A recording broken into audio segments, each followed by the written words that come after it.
Hello everybody, welcome to Views from the Lake. I'm your host, Alex Chalekian. We've got a great episode for you today. As you know, every January 1st, Pasadena puts on the Tournament of Roses parade, and this was another successful year. Have you ever wondered what it takes to put on a parade of this magnitude? Who pays for it? And how long does it take to plan it all? Well, we have. So we sat down with the president of the Tournament of Roses, Mike Matheson, to ask him those questions and more. We also hit the street and went behind the scenes to see what it takes to put together an actual float, from cost to design to production. We've got all that and a whole lot more on today's Views from the Lake.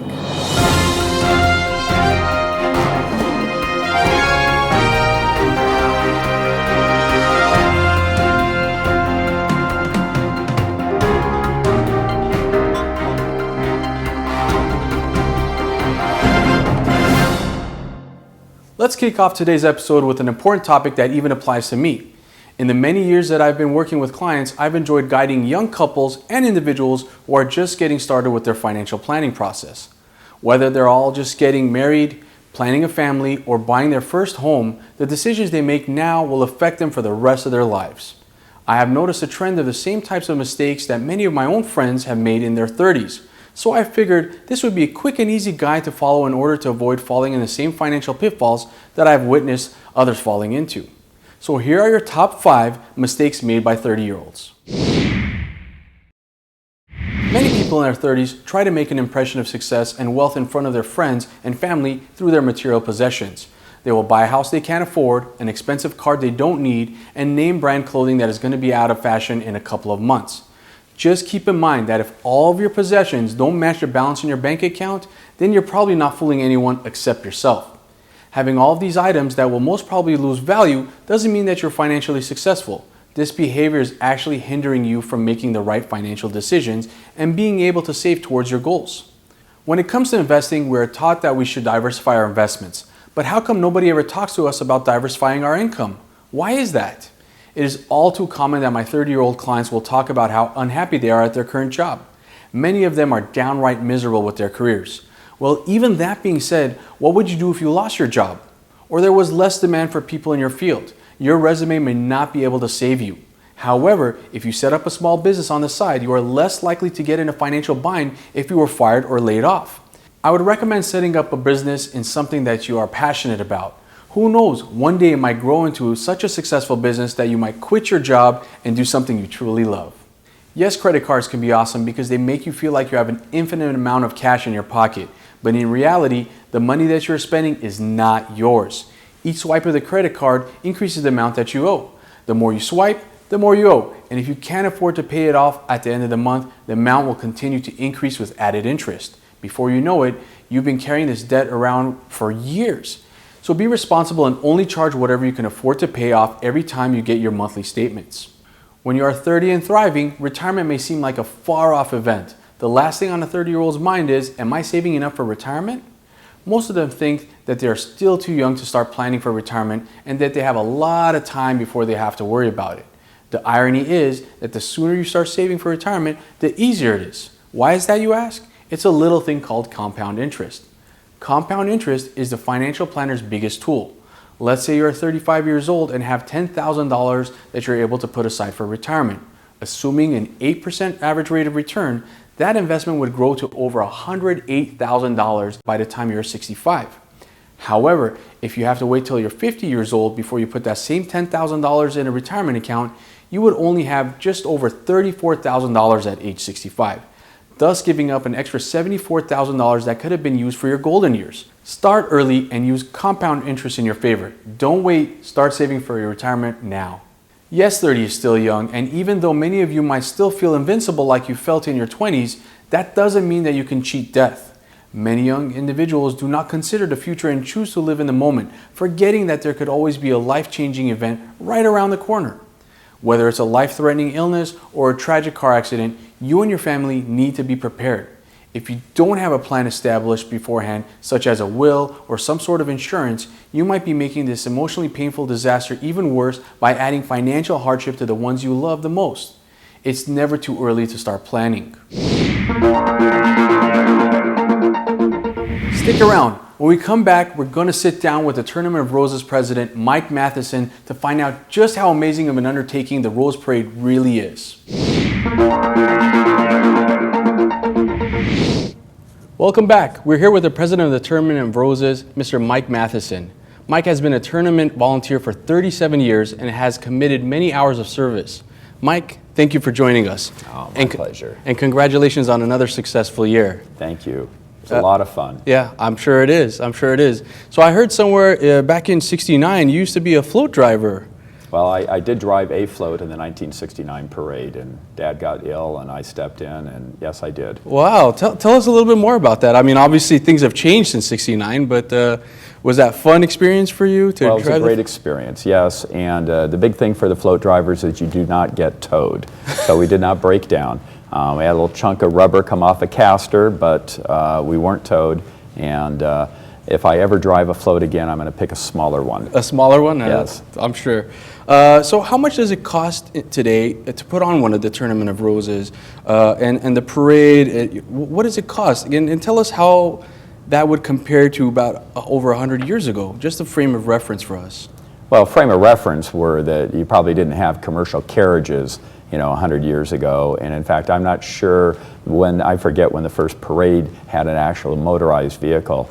But most of the people did this as they would decorate their own, maybe like a 4th of July float now, where they use their own materials and maybe rob flowers from their neighbors unexpectedly and make their beautiful carriages that they would try to over-decorate and therefore battle against the other carriages, and therefore it's the Tournament of Roses. Got it. That makes sense now. That makes sense. So how much estimated revenue do you think this brings to the city?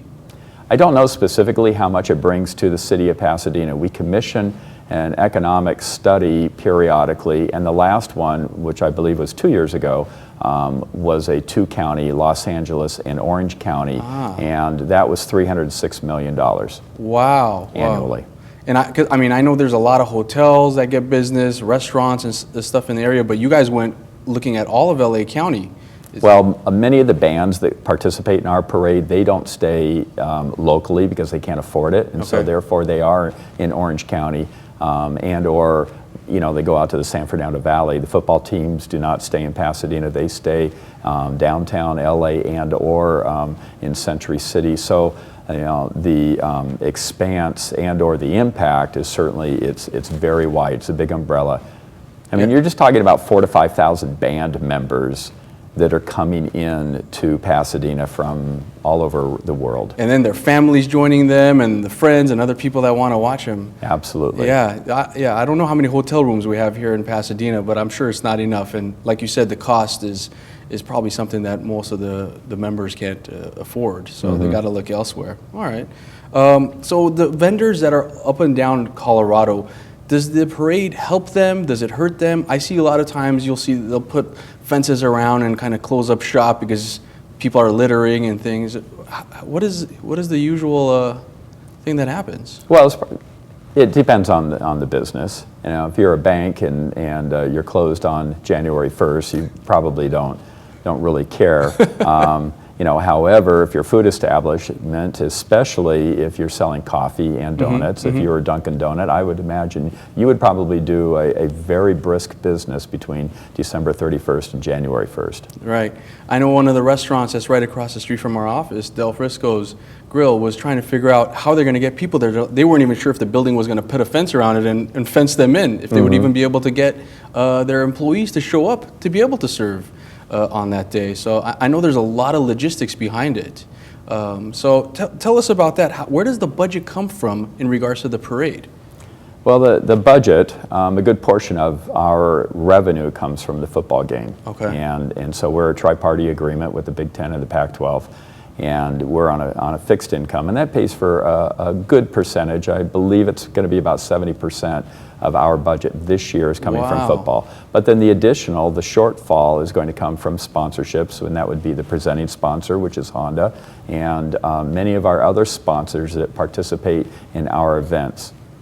And are the sponsors paying for the floats as well? Who usually pays for the floats? A float participant would pay for the float, and therefore Trader Joe's, Western Asset, Dole, are all paying for their own float, and they pay us a fee to enter into the parade, but the majority, I mean the vast majority of that float budget is from them. And that, you know, that comes up to the individual company, whether it's their advertising, public relations, or community reinvestment, or wherever it is, or just being a good, you know, I guess, supporter of America's New Year celebration. Right. And I know the floats will range in variety and sizes, but on average, how much do you think they spend per float? It's probably fair to say that about $200,000 to $300,000 per float. Wow. Certainly we have more, and the self-built, which would include, say, the City of Sierra Madre, City of South Pasadena, La Cañada, Burbank, and Downey, and Cal Poly Pomonas, they build their own with their own volunteers and contract for their own flowers, and so a lot of that is donated time and materials, so that would be less. I mean, it's a huge production, obviously. It is. But it's nothing. It's a year-round production. Yeah, and so you guys are going and starting from now for the next year's production and getting things ready. The bands for 2017 have already been invited. Wow. They know who they are, and those band directors will be here in December to look at the parade this year. It's kind of as a reconnaissance mission. And yes, we'll have theme draft for the various float themes will be held in February. So tell us about the theme from this last year. How did you guys select that? The theme Find Your Adventure pretty much came out of morphed from the National Park Service's Centennial in 2016, where their theme is Find Your Park. And to expand on that and to allow a greater energy and to offer more options to our float participants, we thought Find Your Adventure could appeal to Disneyland, and then that could appeal to The Bachelor, Downton Abbey, PBS, and all the other floats that we have in the parade this year. That's fantastic. And then how did you guys select Ken Burns as the Grand Marshal? Oh, Ken Burns. I got to tell you, Ken Burns has been an inspiration just for me. And when somebody, you know, finds an adventure and that adventure turns out to be a passion, which is what, you know, happened to Ken Burns, and the way Ken Burns brings history and enlightenment and education to us through his clever use of old photographs and the writing, the narrations, and his national park, the national park documentary that he did. It just made him a natural, I think. Wow, that's great. That's great. How have things evolved over the years, and what's kind of your vision as you've been here as the president of Tournament of Roses? Well, we're constantly considering strategies and what the future might hold. And we have a 12-year football broadcast contract. Okay. And so now we're already thinking about, well, what's 2025 going to be like? Wow. How's the playoff system, you know, how is that affecting our demand for tickets? Okay. And also trying to keep our parade relevant and exciting, and America's New Year celebration something everybody wants to participate in. Wow. Well, you guys do a fantastic job every year, and I thank you for coming out. Mike, it's been a pleasure. Thank you so much. Oh, my pleasure. Thank you. That was Mike Matheson, president of Tournament of Roses. Wow, that was really interesting. Stick around. When we come back, we take you behind the scenes at the making of a rose float. How do the flowers survive until showtime? How much does it cost to make one? And why haven't they made one for me yet? Did you know if you're receiving Social Security benefits, neither political party is truly representing you and hasn't since at least 1993? In 1993, the amount of your Social Security benefit that could be taxed was increased to 85%. The reason I said neither party is truly representing you is because when President Clinton proposed the increase, and since, there's been no outrage from either party or mention that taxing 85% of a recipient's benefit is taxing the same money twice. Double taxation is unconstitutional. When you were working, you paid taxes on the payroll taxes you had withheld from your check. Therefore, constitutionally, the maximum amount of your benefit that could be subject to taxation would be 50%, not 85%. Make sure you know if you're paying taxes on your Social Security benefit. And if so, know how to reduce or eliminate the taxation of your benefit. I recently had the chance to go behind the scenes of the making of one of the beautiful rose floats from this year's parade and found out what it would take to have a float made for yours truly.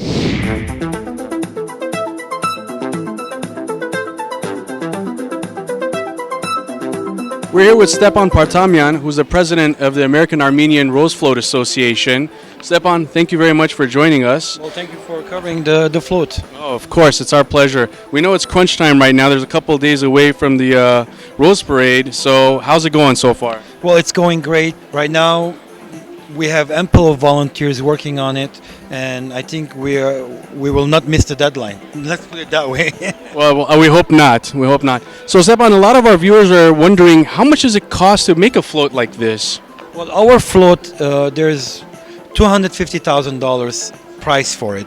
There are smaller float would cost $150,000, but we chose the standard big size, which is 55-footer, and it is $250,000 design, manufacturing, and all the aspects of decorating. But we chose to have our Armenian young kids and adults, even we had a grandma over here, to come and participate. So that way it becomes a community effort, and being part of the American Armenian heritage, it is a must for us to be part of the bigger picture in the U.S. Of course, of course. Now, where do you guys collect the funds for the float? My concept is 3,000 of my friends at $100 each. That makes $300,000. We had big donors from $50,000 to a $5 cash we received in an envelope. Wow. So we have businesses who are sponsoring. Our major benefactor is Kourouyan Dairies, and then we have a smaller 5,000, 10,000. Kourouyan Dairies paid 50,000, and we're very gracious to them because it started the ball to roll. Our website is where people get in touch with us to volunteer and to donate, and it's a community effort. That's great. Now, I know this year's theme is Find Your Adventure for the Tournament of Roses. What is the name of the float? The float is called Discover Armenia. We are basically, this is part 2. Last year was the first time we ever participated as an Armenian community in America, and we presented the Cradle of Civilization. So this year, it is part 2, where we're saying, go and discover Armenia. Go find out about this oldest heritage on the planet. You can see it with your own eyes. We've always wondered, or at least I've always wondered, how do you guys make the flowers last so long?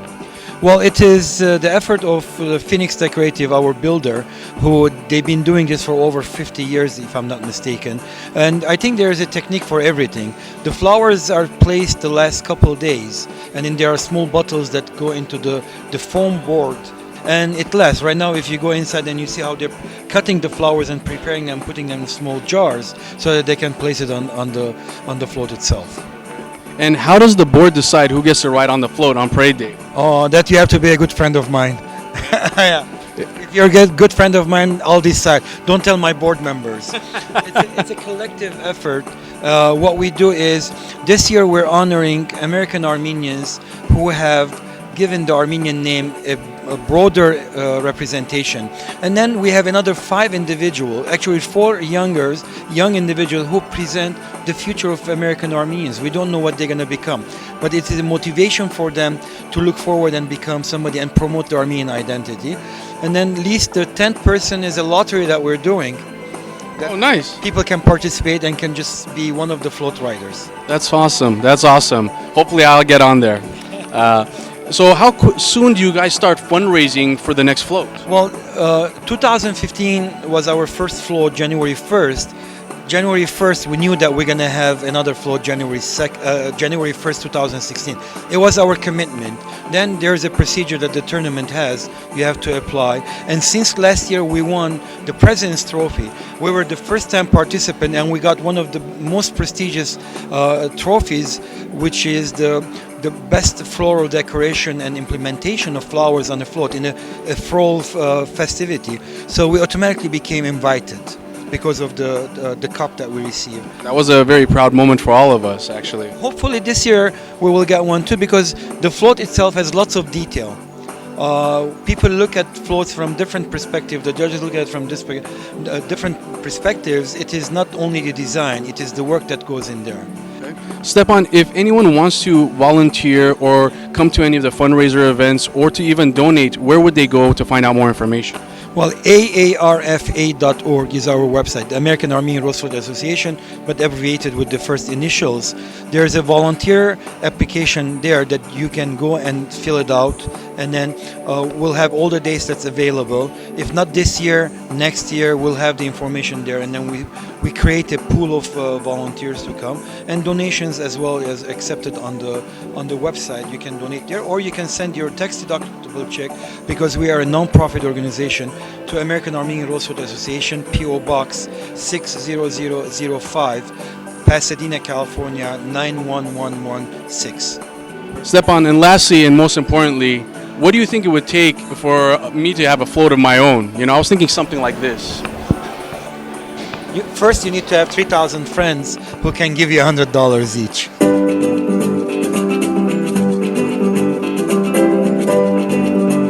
We're here with Arthur Kourouyan, who's the Director of Public Relations at the American Armenian Rose Float Association.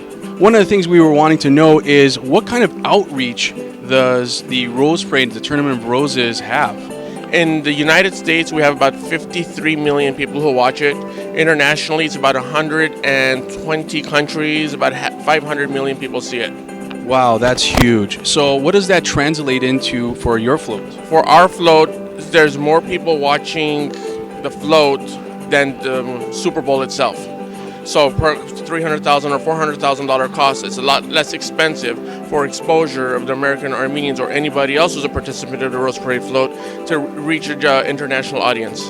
Yes, we know that there's going to be a lot of people watching as these floats go down Colorado Boulevard. Arthur, thank you very much for your time.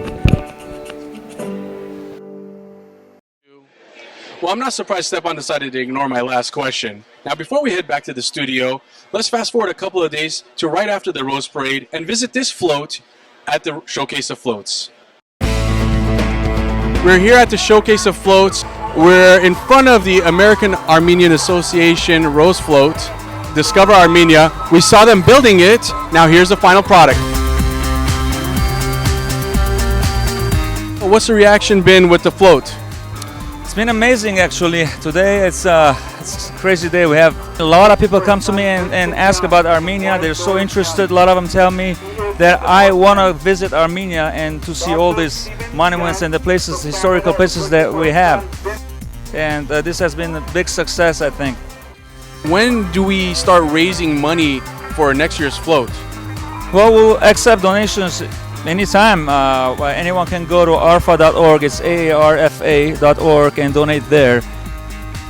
That's fantastic. Mago, best of luck. We look forward to seeing the next float for next year.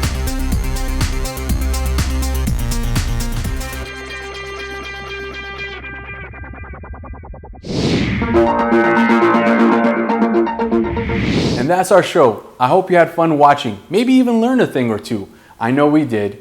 We've got more fun and informative videos on our website, viewsfromthelake.com. Make sure you join us again for our next episode where we conduct more enlightening interviews and give you practical financial advice. Thanks for watching. Stay classy, Pasadena.